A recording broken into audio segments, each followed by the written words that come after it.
Well, Graham, good to see you again. I'll start with last night and just how, again, bodies-wise, you got through it and how you're looking going into Saturday. Yeah, like I said after the game, there's a lot of bumps and bruises with the players.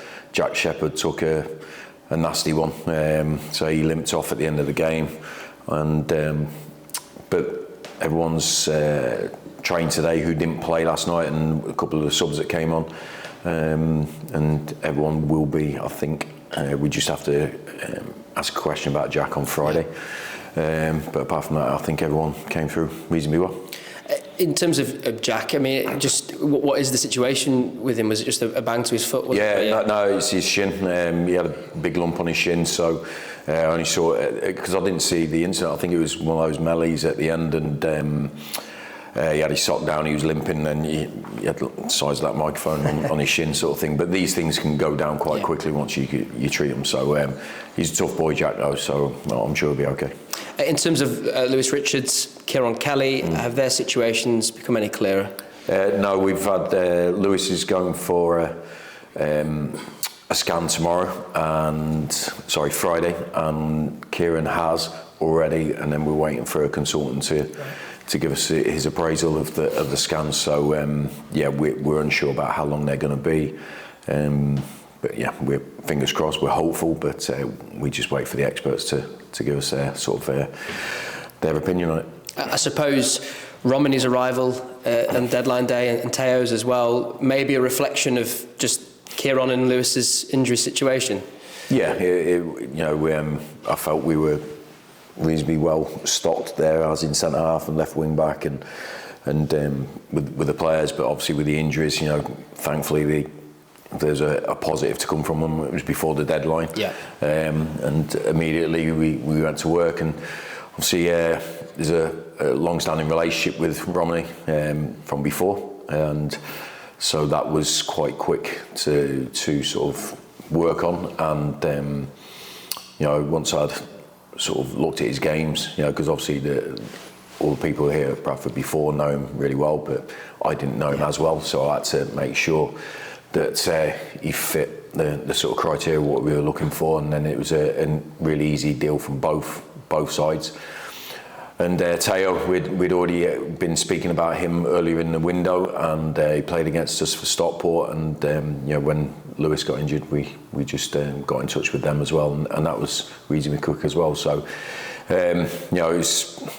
sometimes it's not as easy as that, but I think obviously Rom came straight into the team and played so well, considering he'd been here for a day, and Teo's trained with us today, so that was needs must. And on Romney's situation, just how impressed were you last night for him to come through full 90? I don't think he played for quite some time either. No, I think his last proper game was Boxing Day. I think he's played a couple of 21s games in January. So, but when I spoke to him, I said, look, I hope you're ready for it, because you'll be involved on Tuesday. I had a little bit of a dilemma whether to start him. I definitely wanted to get him on the pitch, but whether to start him or play Jack maybe in front of him and let him see the game and see how we play. But we just went, let's just go for it and throw him in. And we'd see he came across really well when we spoke to him about some clips about how we play, how we press, how we defend. He seems like a really intelligent player, so we just thought, sometimes it's a quicker learning experience by going straight at it, and the tactical side of it he picked up straight away. I think there had been a bit of rustiness around him in the first half, but I thought like I said at the end of the game last night, I thought it was a centre half's game last night, and he stood up to it, and I was really impressed with him, to be fair. So hopefully he can continue and continue to improve. And with Teo, it brings a lot of pace to your team on that left flank, and someone who has played that position, I think, quite a bit in his career so far. Yeah, look, they're both, I believe, tailor-made for how we play. I think they have the physical attributes, the technical attributes, and positionally it suits them. I think I know Ron played in a back four last time he was here, but so there's a slight change in that. But considering his performance last night, it didn't seem to be too much of a disruption for him, and Teo's natural sort of attributes fit the wing back role, and how we want to play. And I spoke to him about it, and we'd had first-hand experience of seeing him against us for Stockport, so it was we knew his profile fitted us perfectly. It was just about, as I did with the other guys, I said it's here for you to come and compete, but I'm not guaranteeing anything. They both stepped up for the challenge. So another two players that have I believe the right start, the right character. They're here to play, they're here to compete, but they've come under no guarantees. And your third edition, adding to your goalkeeping ranks. Yeah, Joe. I think it was something we looked at last summer, but I felt we didn't particularly need to do it after speaking to the other staff members, including Ryan and David and so forth. And but we were looking at maybe doing something in the summer, this summer. Yeah. But we knew of Joe from previous, because he's been on Stephen Gent and Colin Doyle's radar before, and then we heard that he might be available now, and if we didn't do it now, then he might go somewhere else. So it sped up the process, and we felt actually this a pretty good time to bring him in and compete with Sam and Colin, and maybe have the potential of loaning Zach out. Zach Haddy, who we rate highly as well, because he trains with us every day. He comes and does the match days, but he's missing game time. So a little bit we can also sort of improve a young goalkeeper in our ranks. And so Joe's trained with us today, and it's a big old unit, that four goalkeepers. It was like 4 monsters down the other end of the pitch. It was, but look, we have profiles for players and positions, and with Ron, with Teo and Joe, they all fit it. You might have answered it really with that answer there, but what does it mean for Colin now? Does he take a step back into a more coaching role, or is he very much still part of the playing? No, well, I actually spoke to him about it maybe a week ago, about the scenario, and I said, but I still want you to be competitive, and I still want you to be available to play. I did have a decision make last night, because I did make 7 changes, maybe 6 or 7, and I was considering Doyle playing as well. So that was still in there, and just because Joe's come in, I want Colin to continue all the way through to the summer at least, where we can sit down and have a chat. But he's still a really good goalkeeper. He's still really good character around the place. But obviously his coaching is, he's obviously got another player on his hands to deal with now. So if Doyle thinks it's before the summer that he feels that he wants to step back, then he knows he can come and speak to me. But from my perspective, I like him to keep competing, because I do believe he's a really good goalkeeper. You said to us last night that it was a late deadline day for you. Were there any other bits and bobs flying around? Yeah, look, there was loads of bits and bobs, to be honest. But look, we were just looking into the potential of replacing Verdane, that profile of player. Nothing else. We're really comfortable and happy with what we have in the building. We had inquiries about some of our players, which I didn't want to go through, but I always, if we can, have the player involved in those sort of decisions, as it was with Verdane. But I just felt we potentially could, if we had the right one, replace him, but we couldn't get the right one, and I just didn't want to go down the line of just getting anybody in, because I want to protect and keep the strength of this group together. And it's important that when we bring players in, I think the players know what is our type of player. So I think if we bring someone in just for that, and they go, that's not the type of player that we can get, I think it could send the wrong message. So I believe in this group of players, and you saw last night, players playing slightly out of position, Jamie Walker playing as a 9 at the end, Aidan Baldwin playing in midfield in the end. But I believe, ultimately, I think they're all really in with the group, and they're playing regular. Well, Aidan has, Jamie not, but he's obviously a big part of Bradford City. I'd rather go with that than have someone there just in case for 2 games or something. I think it's, I don't think it's healthy. So you feel you've got enough, you're content with that strike force in terms of what you've got available? Yeah. I think honestly, it's we have 18-20 games to go. Look, and I said this to the guys when we were in the office. I think, look, if any team at this level, and any level, lost 6 of its best players, I don't think anyone's got the cover for that. Yeah. You know what I mean? And that's what hurt us in the scene. But I don't think you can. Then you're talking 30-man squad, all on really good money. It's impossible. Yeah. You know what I mean? Even the top level don't have that. So, you know, we have to look into it, and who could play this position, if this, if that. And I believe we've got two that I would say people recognise as out-and-out strikers: Callum Kavanagh, Michael Mellon. But Tommy Lee can definitely play there. I believe Jamie Walker can play there.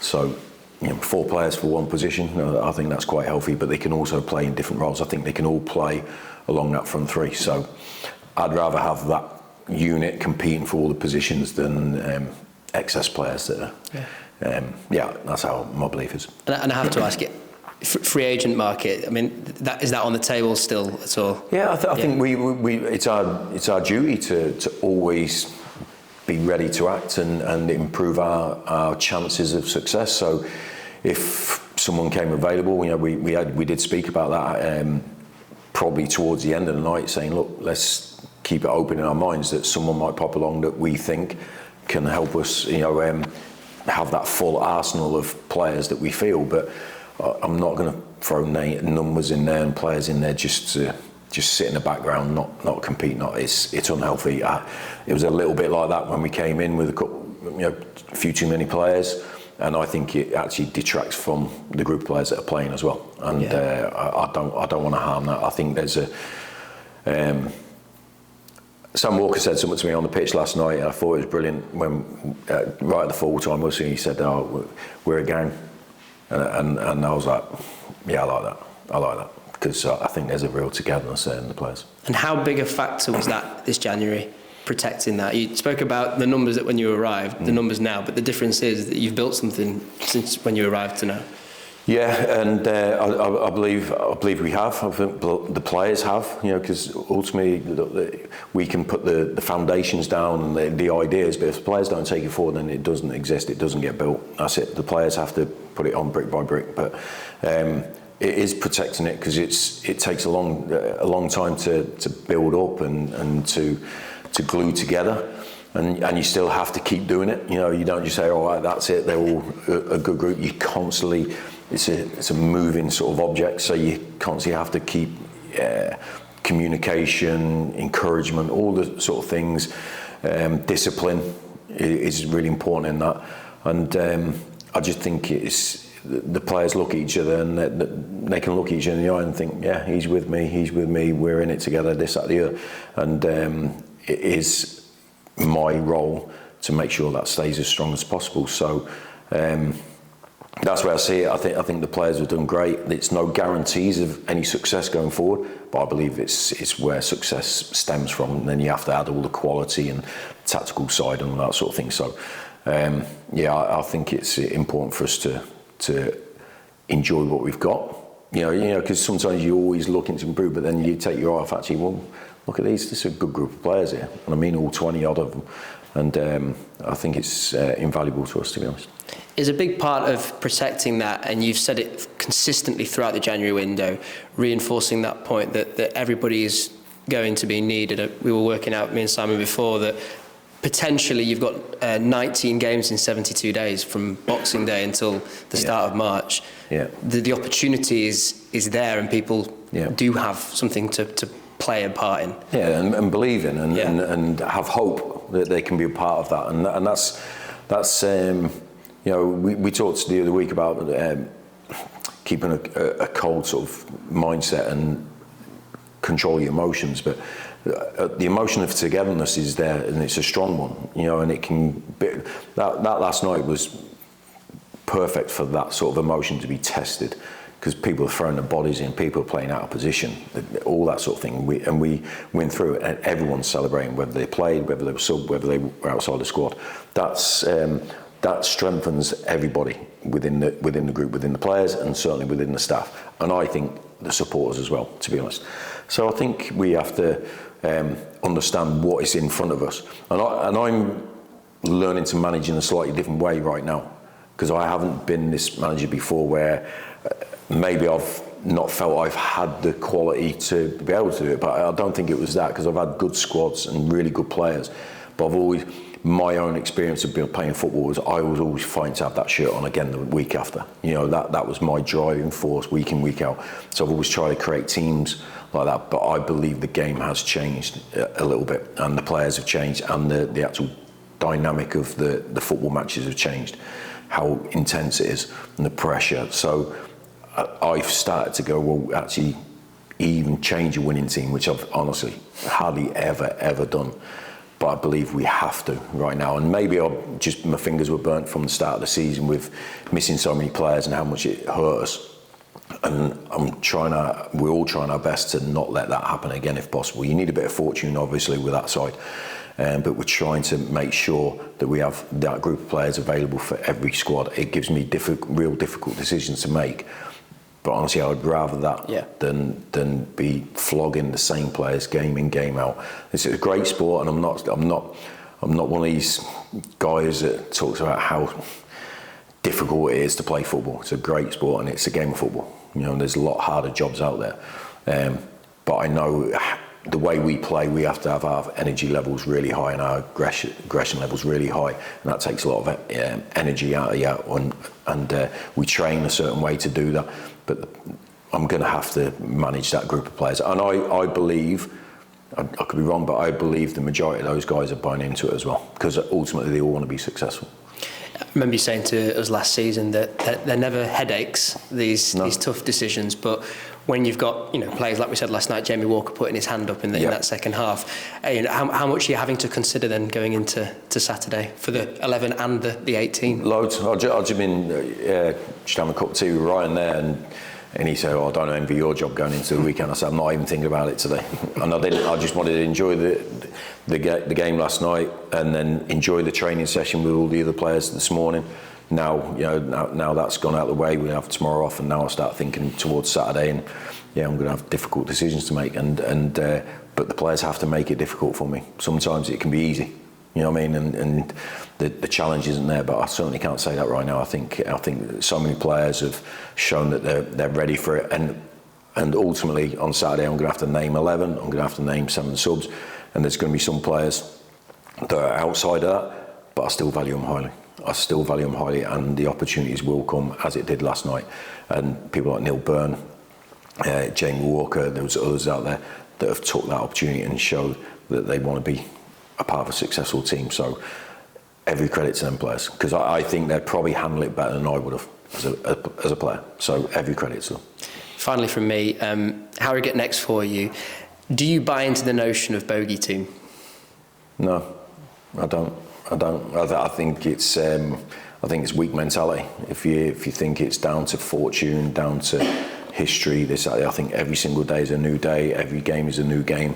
It might have been different 20 years ago, but it's rubbish. That's it. I think it's just it's weakness creeping into your mind, allowing you to give yourself an excuse why you don't perform at the best level to win a game of football. If we don't win on Saturday, it's because we weren't good enough. It's not because of the past. Thanks, Greg. Okay, mate. How important was the game last night and the victory, although in a different competition, after the Wimbledon result, going into that local derby on Saturday? I don't think it has anything to do with Saturday's game. I just think it's to do with going into a game of football and want to feel good about yourself, which I've said many times, but it is. We didn't feel great about ourselves after the game on Saturday because we got beat.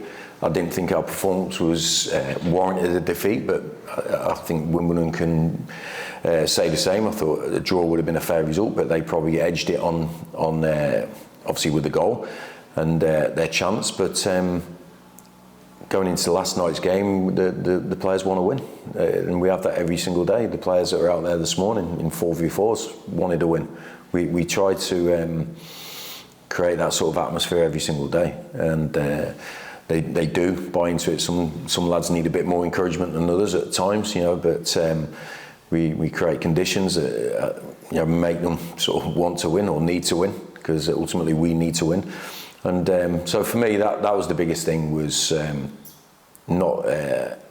try not to let one defeat sort of impact on the momentum that we've built over the last few months. And last night's performance showed me that it didn't. And that's what we're going to have time after time after time when we things don't go right, things do challenge us, we have to have the right reaction to all those disappointments. And last night's performance was certainly that. From every single individual, it was brilliant to watch. And you've spoken a lot about the players in the transfer window fitting the profile that you want. Yeah. Presumably that's even more important, given the number of games coming up. You're not going to have big spells of training with the players, that they fit straight in and they've got that intelligence and understand the system. Yeah, that 100%. That's a big aspect of what we're going to face in the next 5-6 weeks. We've got a game every 3 days. We've got long journeys, travelling, and we have limited training time. And you know, we've brought in 7 new players in January. You know, obviously 4 of them have been with us for a few weeks now. Three this week. But the idea to see Rom coming into it, you know, and we have certain things that we do differently to other clubs and this, that, the other. But we showed him a little video before the game. Chris sat down with him and showed him a few aspects. I spoke to him the day before. I spoke to him on the phone over the weekend. And he didn't look like he was confused. He didn't look like he didn't get it. He wasn't out of position and things like that. He had his passing lanes and his passing options right. So I think if players are open and understanding and sort of put what they've done before and just open themselves up, I think they understand that we brought them in for a reason. That they already fit the profile of what we're going. We're not squeezing them into a hole they don't know. So we just that side of it has been really. I said it a few weeks ago. Our analysts, Scott and Jamie, do a brilliant job at putting things in real clear packages for the players. And we work with them a lot because they are training sessions for us right now. You know, when we can't get out there physically, we probably do as much on the analysis side as we do with the actual football training at the moment. So it's of great value to us, and it really does help the players understand. Cheers. Okay, mate. Going back to the window overall, Graham. Obviously, you know, from the outside it looked very calm, unless you're sort of like one of them swans where you're going along and it's all frantic underneath. But I mean, it seemed to be very structured and you know, over the month itself, pretty calm and sort of composed. Yeah, I think it was, to be honest. I think we did really good at early business. We knew what we wanted to do. We, you know, like I said, we were having meetings, you know, from November onwards about, you know, and it was constantly just swaying from, you know, side to side a little bit. But we knew what ultimately the squad needed to look like as a whole, because then you're getting inquiries about players that you've got, or you've got players who are not playing as much, and they might come and say, I want to leave because I need to go and play elsewhere or whatever. So you've always got to be ready to react to those things. And then January opens, and I thought we did really good business early on.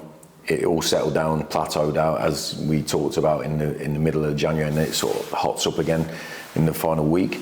But we were quite clear with players who we'd had conversations with. It would be their decision up until a certain point, and then it'd be our decision, which was the point, which was the case in point. And we knew the profile. If somebody dropped out or someone got injured, we knew what we were looking for straight away. You know, Stephen Gent and David Sharp know exactly the types of players that we want to have in our team and who fit the profile. So half the work's done, because there might be 10 players there, but you're knocking 7 off straight away. So you can whittle it down to 3. So I think there was a little bit of a skirmish at the end, as there is, but we didn't want to get sucked into that desperation of just signing a player for no specific reason apart from just signing another player. I think 7 players in the window is quite healthy. It's just that we've done it over the period of time, not just in the last few days, and look like we've scattergun. And obviously you mentioned Teo earlier, who's sort of on those lists. So presumably, when you've got that, and you can sort of immediately go, right, he's one we're looking at. Yeah. And at the time you're sort of thinking, yeah, we're probably all right there, but then something, as you say, the injury crops up, then you can sort of just press the button almost. Just yeah, well, you say press the button, they're there, but then you have to speak to the player and speak to the club, and he has to buy into it. You know, so even though, you know, there was part of it, I think said where you think maybe 2 weeks out, if this happens, we go for them. But then there's closer window, you see players going here, there, and everywhere, and it's like, well, that's another one off the list. And but then when we you know, he was our first choice as soon as we knew we needed to bring in a left wing back. So we spoke to him straight away.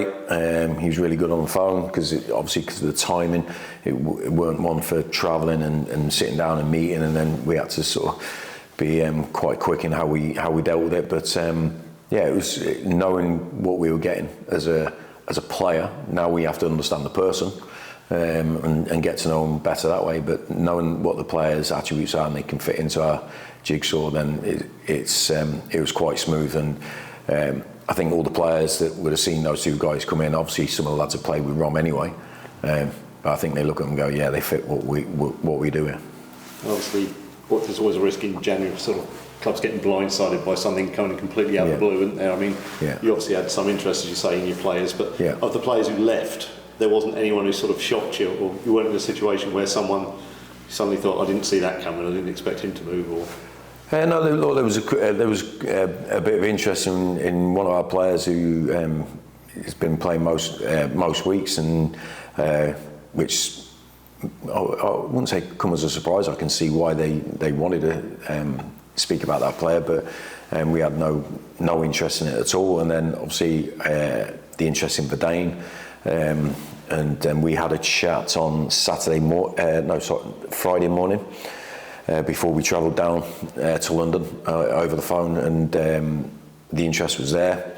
I, as an experienced player, Verdane's sort of experience and stature, I said it was down to him to make a decision. If he wants to stay in and be part of this, happy days. That's what would be my preferred sort of option. But I couldn't guarantee that he'd play games. I couldn't give him minutes. He's out of contract in the summer. And I know what that position is because I've been in it myself as a player. So it had to be his decision either way, but it had to be by a certain time. That was the only stipulation I said. And he weighed it all up, and he made a decision to move on. But I had a great chat with him when I was driving home from the office on Monday night on deadline day. Like, he was explaining why, and I knew why already. Because we have, as players or ex-players, you have to think of your career and your future career. I think ultimately Verdane would have loved to have stayed here and been part of it. But I think professional head on, looking into the future, he thought this was a good opportunity, and I probably agree with him as well. So I had a great chat Monday. He came to the game last night to support the boys. So another one of those guys that's been part of the group and really good for us. And very quickly on Harrogate, obviously, as you said, this talk of a bogey thing, but they have got a fantastic record against Yorkshire clubs, yourselves and Doncaster. I think they lost to Donny the other week. I think it's the 3rd in 15 or something in Yorkshire games. So they do have this. They seem to find another gear when they play in these sort of encounters. So presumably we've brought off a duck's back in terms of teams coming to Valley Parade with perhaps that extra couple of percent at times. Yeah, maybe I can't talk for them, in their motivation for playing against Yorkshire clubs and all that sort of thing. I understand it, but I can't talk for them, so I'm not going to do that. And but we always plan for the best opponent coming to us anyway. The best version of that opponent. We did it for Morecambe last week. So we did it with Carlisle the week before, who were both teams at the bottom of the league. We planned for their best version, and we competed against their best version, because we know that teams up their ante a lot of the time against Bradford City, especially at Valley Parade. So that's how I think that's where our consistency has come from over the last 9-10 months, is in our preparation for these games to go, the best version of this team is coming, but we have to produce our best version. And I talked about it last week, about respecting ourselves more than anybody else. And if we want to play at 90% when we're disrespecting what we are as professionals, as we are as people, the work we put in from day one, if we even think about coming off it. So our best opportunity of winning on Saturday is by playing at 100%. That's the target for us, regardless of the opponent. And obviously in their lineup, they've brought a few players in. Obviously, Ollie Sanderson, yes, likely to be coming back. I mean, when you look back on his time at City, it's a bit peaks and troughs at times. Yeah, look, and I think I had something to do with that. I don't think I put enough trust in him from my perspective. I think I made a mistake with Ollie, to be fair. I think he started really well. We had a couple of games where we didn't play well. He didn't play well, but there was other players, and I think I managed that wrong. I think I left him out of the squad, trying to maybe get a reaction out of him, not understanding the player. I don't think it worked, particularly from that perspective. And when he did come back into it, I don't know if he'd lost a little bit of trust in me as well. But look, we had a chat about it, and I took my portion of the blame. Look, players have to have the responsibility of performing and competing, But I don't believe I gave him maybe the support he needed as a young player coming out on loan to us. So really good lad, really good attributes. I'm glad we did bring him in, but sometimes things go a different way, and listen, I had as much to blame as anybody else in that. And as an opponent this weekend, you'll know that he's a player who now knows the level very well. Yeah, look, I think he's a really good young player. So, but teams come up against ex-players all the time, and you're talking about extra motivation. I'm sure if Ollie plays, he'll want to show me that he's better than what I maybe thought he was 2 months ago. But he doesn't have to do that, because I do believe he's a good player. And like I say, I think he fit the profile of what we were looking for at the time. Still probably does. I just think I didn't manage it right at the first time when he just hit a dip. So. Listen, it'll be good to see him if he's in the squad and all that sort of thing, because I had genuine time for Ollie, and so did the boys. He was a good lad to have around.